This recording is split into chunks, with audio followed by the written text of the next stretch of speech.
കേരള സർവകലാശാലയിൽ പാകിസ്ഥാൻ തീവ്രവാദികൾക്ക് അനുകൂലമായ നിലപാടുകൾ SFI എടുത്തിരിക്കുന്നു എന്നുള്ളൊരു വാർത്ത ഇന്ന് ദേശീയ ദിനപത്രമായ ഹിന്ദുവിനെ കുറിച്ച് പറയാറുണ്ട് ഇംഗ്ലീഷ് ദേശാഭിമാനിയാണെന്ന്. ആ ഇംഗ്ലീഷ് ദേശാഭിമാനിക്ക് പോലും ഇന്ന് റിപ്പോർട്ട് ചെയ്യേണ്ടി വന്നിരിക്കുന്നു സർവകലാശാലയിലെ SFIക്കാർ നടത്തുന്ന ഇന്ത്യ വിരുദ്ധ അല്ലെങ്കിൽ പാകിസ്ഥാൻ അനുകൂല നിലപാട്. എന്താണ് ആ സംഭവം? അത് കഴിഞ്ഞ വെള്ളിയാഴ്ച അവർക്ക് പിന്നെ ഫ്രൈഡേ ലിറ്റററി സർക്കിൾ എന്ന് പറഞ്ഞ ഒരു പ്രോഗ്രാമുണ്ട്. അത് വെള്ളിയാഴ്ച തോറും ഒരു ദേശീയ താല്പര്യമുള്ള വിഷയങ്ങൾ, വെള്ളിയാഴ്ച താല്പര്യങ്ങളുള്ള വിഷയങ്ങളാണ്. വെള്ളിയാഴ്ച പ്രധാനപ്പെട്ട ദിവസമാണല്ലോ. അത് SFI ആണത് ഓർഗനൈസ് ചെയ്യുന്നത്. എല്ലാ വെള്ളിയാഴ്ചകളും ഉണ്ടോയെന്നറിയില്ല. ഏതായാലും ഇത് ഒരു വെള്ളിയാഴ്ച പരിപാടിയാണ്. ഇത് അവർ അനൗൺസ് ചെയ്തിരുന്നു. അപ്പോൾ അതിലെ വിഷയം എന്ന് പറയുന്നത് വളരെ വിചിത്രമാണ്.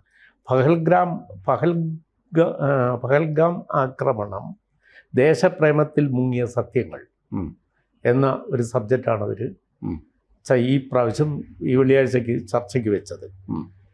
അപ്പോൾ നമ്മുടെ പിന്നെ അതിർത്തിയിൽ സംഘർഷം നിലനിൽക്കുകയാണ്. ആ ദിവസമാണ് ഏറ്റുമുട്ടൽ നടന്നുകൊണ്ടിരിക്കുന്ന സമയത്താണ് ഇങ്ങനൊരു ചർച്ച. അവിടുത്തെ തമിഴ് ഡിപ്പാർട്ട്മെൻറ്റാണ്, കേരള യൂണിവേഴ്സിറ്റിയുടെ കാര്യവട്ടത്തെ തമിഴ് ഡിപ്പാർട്ട്മെൻറ്റ്. SFIക്ക് എന്താ പങ്ക്? SFI ആണ് എല്ലാം ഉൾപ്പെട്ട ഒരു സാംസ്കാരിക സമിതിയാണ്. SFI എന്ന് പറയാൻ പറ്റില്ല. SFI ആണ് മുന്നിട്ടിൽ നിൽക്കുന്നത്, നേതൃത്വം നൽകുന്നത്.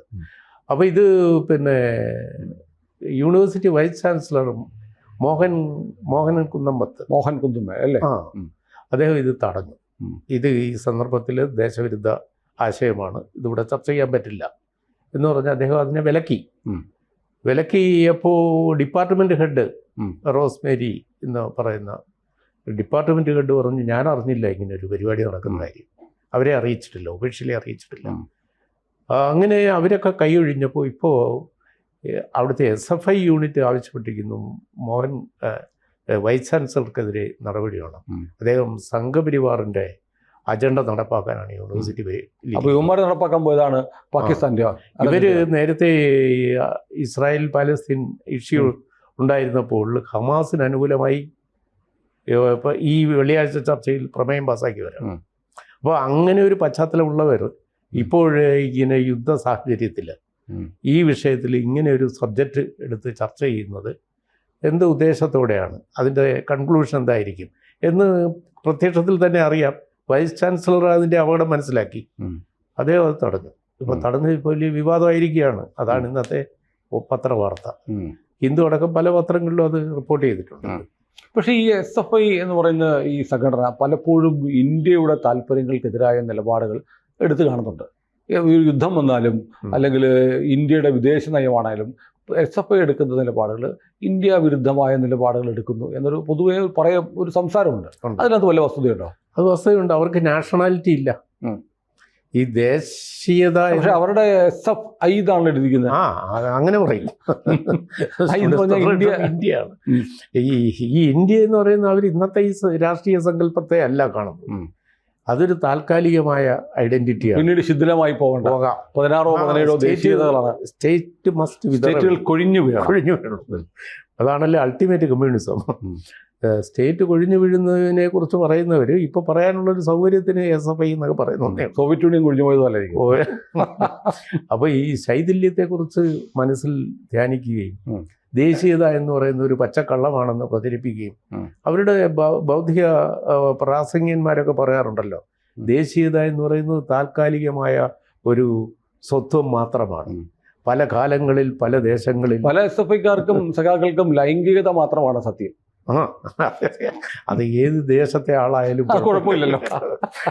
അപ്പോൾ അത് എവിടെ വെച്ചു ആകാം. അതാണല്ലോ ചുമര സമരം. അപ്പോൾ ഈ ദേശീയത, കുടുംബ വ്യവസ്ഥ, ലൈംഗികത, ദാമ്പത്യ ജീവിതം വലിയ കുഴപ്പമാണ്. പാടില്ല. കുടുംബം അടിച്ചു പൊളിച്ച് കളയണം. ഇതൊക്കെ ബൂർഷ്വാ സങ്കല്പങ്ങളാണ്. ആണും പെണ്ണും മാത്രമേ ഉള്ളൂ, യാഥാസ്ഥിക സങ്കല്പങ്ങളാണ്. അപ്പോൾ ഇതിനെയൊക്കെ എതിരെ SFIയിലേക്ക് പിള്ളേരൊക്കെ വരുന്നതല്ലേ. കുറേ കാലം സ്ത്രീകൾ വരുന്നില്ലായിരുന്നു. അപ്പോൾ അത് MP രാഘവന SFIൻ്റെ ചുമതലയായിരുന്നു അല്ലേ. KSF കഴിഞ്ഞിട്ട് SFI DYFIയുടെ ചുമതല MP രാഘവനായിരുന്നു പാർട്ടിയിൽ അദ്ദേഹം ഉള്ളപ്പോൾ. അന്ന് അദ്ദേഹത്തിനെ ഭയന്ന് സ്ത്രീകൾ വരുന്നില്ല എന്ന് EMS പാർട്ടിക്കകത്ത് പരാതിപ്പെട്ടു. രാഘവനെ പേടി?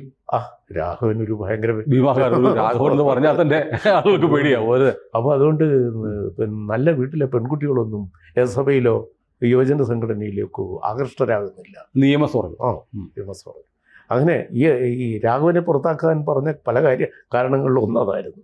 അതുപോലെ പോട്ടെ, നമ്മുടെ വിഷയം അതല്ല. ഇപ്പം എസ്.എഫ്.ഐ അതുപോലെ കമ്മ്യൂണിസ്റ്റ് സംഘടനകൾ എന്തുകൊണ്ട് ദേശ താല്പര്യത്തിനെതിരായിരുന്നു? അതാണ് ദേശം എന്നത് അവർക്ക് താൽക്കാലികമായ ഒരു സങ്കല്പമാണ്. ഈ ദേശമല്ല, അവർ അന്താരാഷ്ട്ര തലത്തിലാണ്. വേൾഡ് ഗവൺമെന്റിനെ കുറിച്ചാണ് ചിന്ത. State ultimately should wither away. അതാണ് അവരുടെ. ഇത് തന്നെയാണ് ഇസ്ലാമും പറയുന്നത്. ലോകം മുഴുവൻ ഇസ്ലാമിന്റെ കീഴിലാവണം. അപ്പോൾ ഖലീഫ.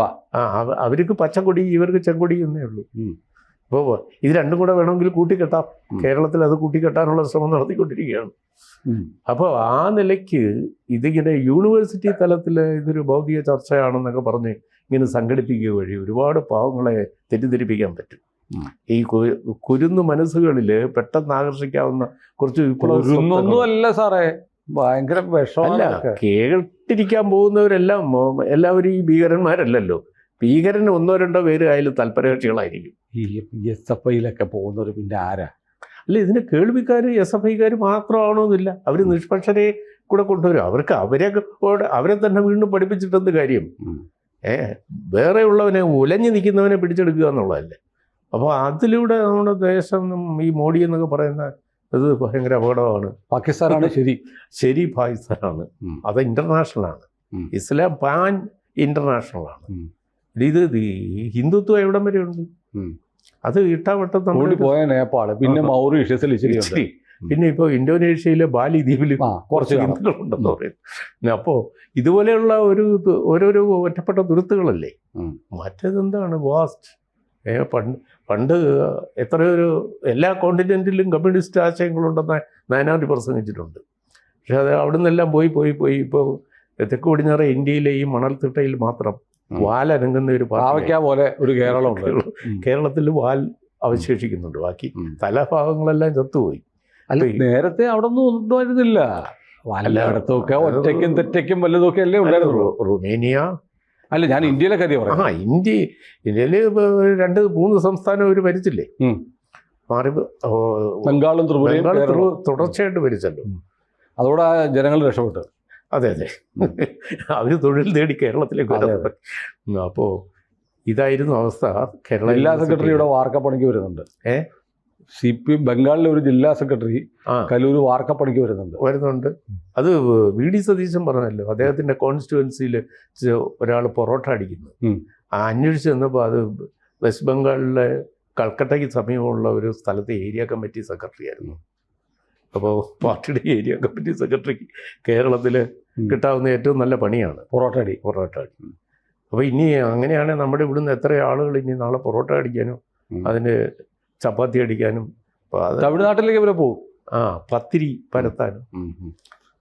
ഇതല്ലേ ഞാൻ പറയുന്നത്. ഒരു യുദ്ധം വരുമ്പോൾ പോലും രാജ്യത്തെ ജനങ്ങളെ ആകെ ബാധിക്കുന്ന ഒരു സംഭവമാണല്ലോ യുദ്ധം.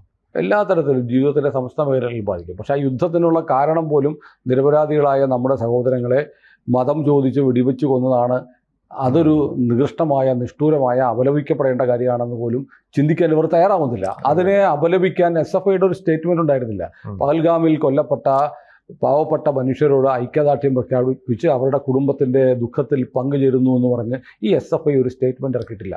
അല്ല, നമ്മുടെ അക്കാഡമിഷ്യൻസ് ആരും ചെയ്തിട്ടില്ല. അവിടുത്തെ സാംസ്കാരിക പ്രവർത്തകർ ചെയ്തിട്ടില്ല. സാംസ്കാരിക നായകൾ, പാർട്ടിയുടെ സാംസ്കാരിക നാവായ M സ്വരാജ് എന്താ പറഞ്ഞത്? അന്ന് മിണ്ടാതിരിക്കുകയും പാകിസ്ഥാനെ ആക്രമിച്ചപ്പോൾ മാനവികതയ്ക്ക് നേരെയുള്ള പോരാട്ടമാണ്. യുദ്ധങ്ങളെല്ലാം ആത്യന്തികമായി പരാജയമാണ്. എന്ത് രസകരമായ സ്റ്റേറ്റ്മെന്റ് ആണ്. മറ്റേ എല്ലാ യുദ്ധങ്ങളും ദില്ലി കഥകളിലെ കഥാപാത്രം, അയാൾ പത്രം വായിക്കുമ്പോൾ മരിച്ചുപോയി എന്നാണ് എഴുതിയിരിക്കുന്നത്. അയാൾ പത്രം വായിക്കുമ്പോൾ മരിച്ചു പോകാനുള്ള കാരണം ആ പത്രത്തിലെ വാർത്തയായിരുന്നു. കഥാപാത്രം മരിക്കാനുള്ള കാരണം, കഥാപാത്രത്തിന് ശ്രീധരനായോ അങ്ങനെ അവരാണ്. കഥാപാത്രം മരിക്കാനുള്ള കാരണം ഉള്ളിക്ക് പത്രം വായിക്കുമ്പോൾ വാർത്ത ചൈന ഇന്ത്യയെ ആക്രമിച്ചു എന്നുള്ളതാണ്. ചൈന ഇന്ത്യയെ ആക്രമിച്ചു എന്നുള്ള വാർത്തയുടെ ഞെട്ടലിലാണ് ഈ സ്വരാജ് മെൻഷൻ ചെയ്ത കഥാപാത്രം മരിക്കുന്നത്. ദില്ലി കഥകളിൽ മുകുന്ദൻ എഴുതിയ അത് പറഞ്ഞിട്ടില്ല. അല്ല, അത് സ്വരാജ് പറഞ്ഞില്ല. മുകുന്ദൻ പോലും ഈ കമ്മ്യൂണിസ്റ്റ് CPMന് ഒരുപാട് പാര വെച്ചിട്ടുണ്ട്. EMSനെ കുറിച്ചൊരു നോവലുണ്ടല്ലോ, കേശവന്റെ വിലാപങ്ങൾ. അതിൽ ഒരു സ്ഥലത്ത് ഫൽഗുനൻ എന്ന കഥാപാത്രം EMSന്റെ പോസ്റ്ററിൽ മൂത്രം ഒഴിക്കുന്നു. അസാധ്യ പരിഹാസമാണ്. ആ ഫൽഗുനൻ പിന്നീട് പോയി നക്സലൈറ്റ് ആകുന്നു. അതാണ് ആ കഥാപാത്രത്തിൻ്റെ പരിണാമം. പക്ഷേ EMSന്റെ ആത്മകഥയെ ആസ്പദമാക്കി എഴുതിയ നോവലാണിതെന്നും EMSന്റെ ജീവചരിത്രത്തെ ഉപജീവിച്ച ഒരു നോവലാണ് എന്ന് പറഞ്ഞിട്ട് ആ കാലത്ത് ഇത് പാടി നടന്നു. ഇതിറങ്ങിയ കാലത്ത് CPM-കാരെ ഏറ്റെടുക്കുകയും EM ശ്രീധരൻ ഇവിടെ മത്സരിച്ചപ്പോൾ ഇതൊരു പ്രചരണായുധമാക്കാൻ ശ്രമിച്ചു. അപ്പോൾ അന്ന് ഏതോ ഒരു സഖാവ് ഇത് ശ്രദ്ധിച്ചു വായിച്ച ഒരാൾ പറഞ്ഞു, ഇത് കൗണ്ടർ പ്രൊഡക്റ്റീവ് ആകും, നമുക്കിപ്പോൾ ഉപയോഗിക്കേണ്ട. ഈ മുകുന്ദന് ഇത് മനസ്സിലായിരുന്നു. മുകുന്ദൻ അപ്പോൾ പെട്ടെന്ന് പാർട്ടിയിൽ നിന്നൊരു എതിർ ശബ്ദമോ ഒരു വിമർശനമോ ഒരു പ്രതിഷേധമോ ഉയരണ്ട എന്ന് കരുതി മുരളിക്ക് വേണ്ടി ആലപ്പുഴയിൽ പ്രചരണത്തിനിറങ്ങി. ഇങ്ങനെ ഈ സാംസ്കാരിക കാപട്യങ്ങൾ നമ്മൾ പലതരത്തിൽ പല രൂപത്തിൽ പല അവസരങ്ങളിൽ കണ്ടിട്ടുണ്ട്. അപ്പം ഇത് ഒരു സാമാന്യ ബുദ്ധിയില്ലാത്ത കമ്മ്യൂണിസ്റ്റുകാരനെ പറ്റിക്കാൻ മുകുന്ദനെ പോലെയുള്ള ഒരാളിന് വളരെ എളുപ്പം പറ്റും. EMSനെ ഇത്തരത്തിൽ ആക്ഷേപിച്ച ഒരു നോവലാണ് അതെന്ന് ഇതുവരെയും ഒരു സഖാവും മനസ്സിലാക്കിയിട്ടില്ല. ഇനി ഒന്ന് വായിച്ചു നോക്കട്ടെ ഏതെങ്കിലും സഖാവ്. അതെ, അപ്പോൾ മനസ്സിലാവും. ഏതായാലും സഖാക്കന്മാർ പുസ്തകം വായിക്കുന്നത് നല്ലതാണ്, വല്ലപ്പോഴും ശ്രദ്ധിച്ചു വായിക്കുന്നത്. ദേശാഭിമാനി മാത്രം വായിച്ചാൽ പോരാ. അതെ. കൂടുതൽ വാർത്തകളും വിശേഷങ്ങളും നിങ്ങളിലേക്ക് എത്താൻ ABC മലയാളം സബ്സ്ക്രൈബ് ചെയ്യുക, ബെൽ ബട്ടണും അമർത്തുക.